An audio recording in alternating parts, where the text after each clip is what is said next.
sudah masak tadi. Kalau mama lapar, langsung makan aja. Udah aku taruh di lemari, ucapku pada ibuku yang umurnya sekitar 50 tahun ke atas. Dia adalah wanita pertama yang kucintai. Dia adalah wanita yang telah melahirkan ke dunia. Orang lain memanggilnya dengan panggilan Bu Siti. Lengkapnya Siti Maimunah. Ibuku itu sangat pandai memasak. Kadangkala sewaktu aku sekolah, dia menitipkan makanan padaku, makanan untuk aku jual dengan teman-temanku. Lumayan hasilnya bisa menambah uang belanja ibuku, termasuk aku juga. Ibuku itu sungguh pengertian padaku. Mungkin karena aku laki-laki satunya, maka dari itu dia sangat menyayangiku. Tidak hanya aku, ada juga di kooperatif yang termasuk kembang desa di tempatku tinggal. Dia memiliki beras yang sangat begitu cantik. Sayangnya dia tidak tamat SMA karena waktu itu keluarga kami sedang sulit ekonomi. Sedangkan aku justru nekat untuk sekolah mengejar cita-cita menjadi seorang sarjana ilmu pendidikan. Seorang sarjana. Tahu kenapa? Karena adiknya yang putus sekolah dan dirinya yang harus berusaha payah untuk lulus mendapatkan sebuah keras hasil dia selama 12 tahun belajar. Dia ingin orang lain seperti dirinya. Pastinya di luar sana ada banyak orang yang nasib seperti adiknya, ingin sekolah tetapi tidak punya biaya dan tidak punya pilihan lain selain mengikuti jalan takdir. Dengan adanya dirinya, dia harap suatu hari nanti dia bisa menjadi pengajar untuk mencerdaskan anak bangsa yang punya tekad dan kuat untuk menempuh pendidikan. Tidak hanya mengharap gaji, tetapi benar-benar mengabdi dengan pekerjaannya nanti. Ya Satria, kan mama udah bilang biar mama saja yang masak. Kamu kan masih sakit. Enggak, mah aku sudah sehat nih. Satria menempelkan tangan ibunya di kening lalu tersenyum. Ya sudahlah kalau begitu. Mama ke dalam dulu. Mama bersih-bersih, ucap Siti menganjurkan langkahnya ke belakang. Ya, namanya Satria. Seperti hal namanya, dia adalah seorang pemberani. Dia menyukai banyak tantangan dan tidak mudah menyerah. Tadinya dia ingin ikut ke sawah untuk membantu orang tuanya panen padi yang tanahnya milik saudara ayahnya yang cukup berada. Dari sekian banyak saudara ayahnya, hanya ayah sendiri yang tidak bersekolah. Karena waktu itu menurut ayahnya dia sedang senang mencari uang. Jadi dia tidak terlalu memikirkan tentang pelajaran. Yang terpenting dia mendapatkan banyak uang hari itu dan sebanyak mungkin. Tetapi saat ini dia justru menyesal setelah melihat saudaranya semua berhasil menjadi seorang. Ada yang menjadi PNS, pengusaha dan pegawai. Hanya ayah sendiri yang hanya menjadi seorang petani. Itulah menurut ayahnya. Maka dari itu dia belajar dari kesalahan ayahnya. Dia tahu uang itu sangat penting, tapi pendidikan tidak kalah penting untuk bekal dirinya nanti. Dia punya banyak cinta-cinta yang harus digapai, tetapi dia mengutarakan apa yang dia inginkan kepada ayahnya. Laki-laki yang berusia kisaran 50 ke atas itu menantang keras dengan alasan tidak punya biaya. Bapak ingin kamu bekerja seperti anak-anak lainnya yang bisa membantu perekonomian keluarga, bukan yang dikit-dikit bilang mau kuliah. Bapak gak ngelarang kuliah, tapi kamu seharusnya tahu kondisi keuangan keluarga kita. Kita itu miskin. Murka bapak waktu itu. Ya aku tahu kalau sakit dan keluarga miskin yang makan saja susah, tetapi justru bercita-cita untuk menempuh pendidikan tinggi. Namun sampai dengan detik ini aku hanya ingin pendidikan seperti anak-anak pada umumnya. Apa salah jika aku memiliki mimpi? Setelah itu aku masuk ke dalam kamar. Aku menangis. Siap Isa, aku tahu aku ini anak laki-laki. Tidak seharusnya aku menjatuhkan air, tetapi aku pun manusia biasa. Aku bisa merasakan sakit ataupun kesedihan yang begitu mendalam. Air mataku bisa aja meremas kala rasa sakit itu sudah memuncak. Aku sudah tidak tahan lagi untuk berpura-pura kuat menghadapi hidup yang terasa begitu sulit. Aku selalu diajarkan untuk semangat dalam menjalani hidup dan tidak boleh menyerah. Akan tetapi justru takdir kerap kali mematahkan semuanya setelah aku berusaha mati-matian untuk berdamai dengan semuanya. Satria, jangan sedih ya. Kalau kamu memang ingin kuliah pasti ada jalannya. Kalau kamu berusaha, tidak ada yang tidak mungkin dalam hidup ini. Kalau Tuhan menghendaki, kamu harus sabar ya dan memaafkan mama karena enggak bisa membantu kamu. Lo tau gak sih, sekarang Fitra kuliah di kota, dapat beasiswa gitu.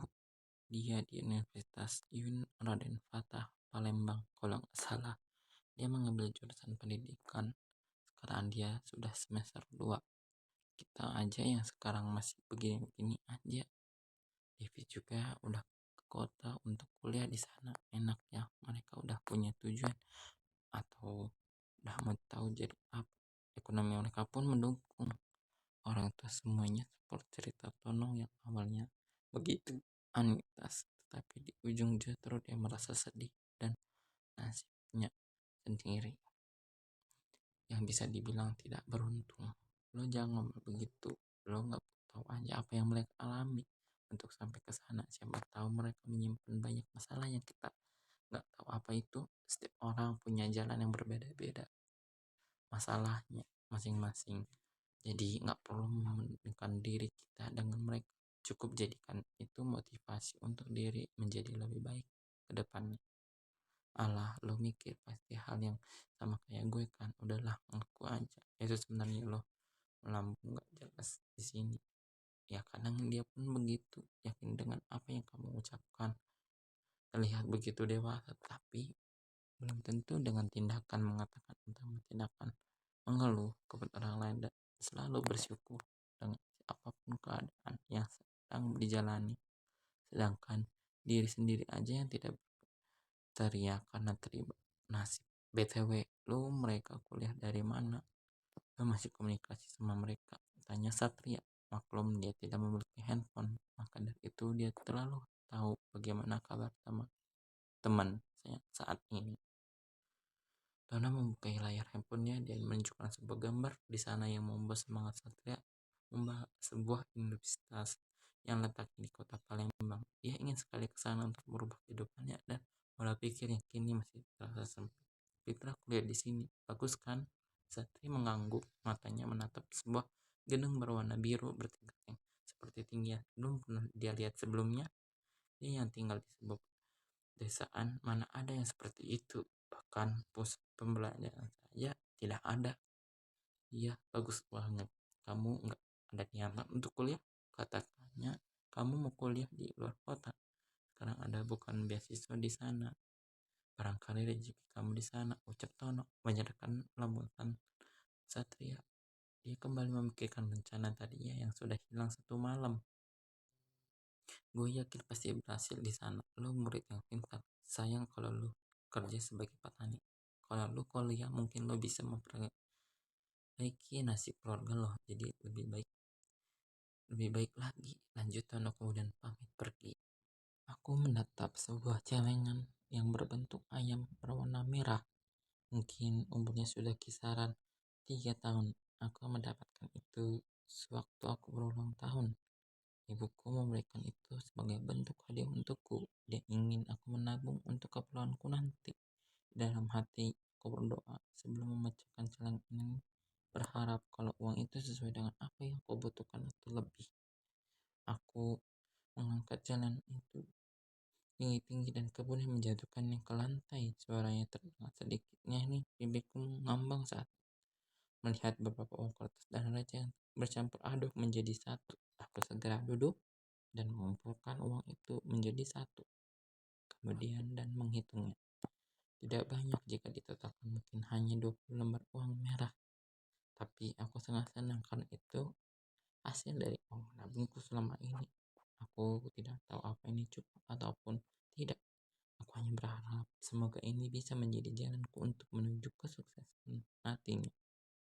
Aku mengambil kantong kresek berwarna hitam kemudian mengumpulkan uang itu menjadi satu dan meletakkannya di bawah kasurku, memastikan kalau tempat itu benar-benar aman. Tidak berselang lama ibuku datang, dia duduk di sampingku, melukiskan senyum yang paling indah di wajahnya. Dia menatap ke kiri dan ke kanan, kemudian berbicara pada Satria, kemana kamu bilang mau kuliah kan? Sekarang simpan ceng ini.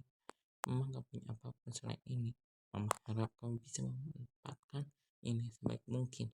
Dan jangan sampai ada orang yang tahu tentang hal ini. Aku sangat senang melihat mama begitu antusias untuk membantuku. Akan tetapi, semua itu tidak perlu lagi. Aku sudah punya sedikit biaya sekarang.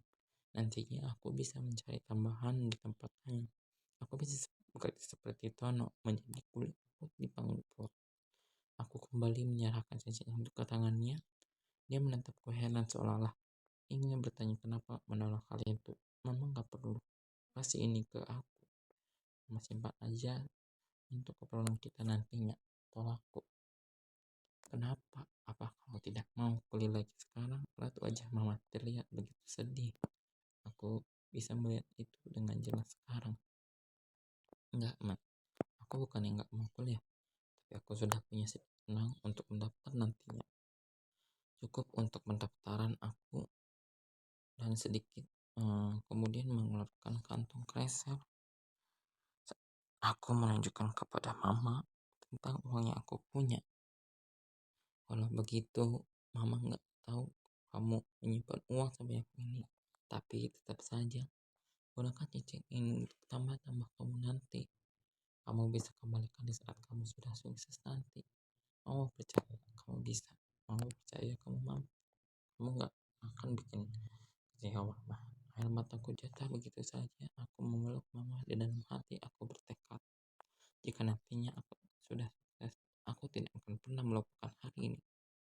Aku tidak akan lupa dengan siapa aja yang aku berjuang, yang telah membantuku untuk berdiri. Kelak aku akan membalas semua itu lebih dari apa yang mereka lakukan.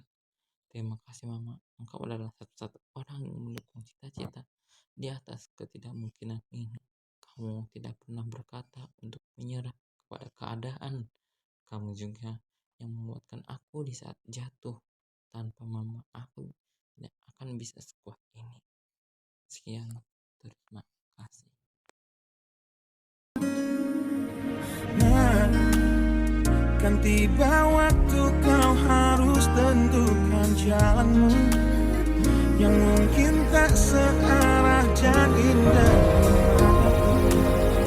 Apabila terjadi, berjanjilah kau akan selalu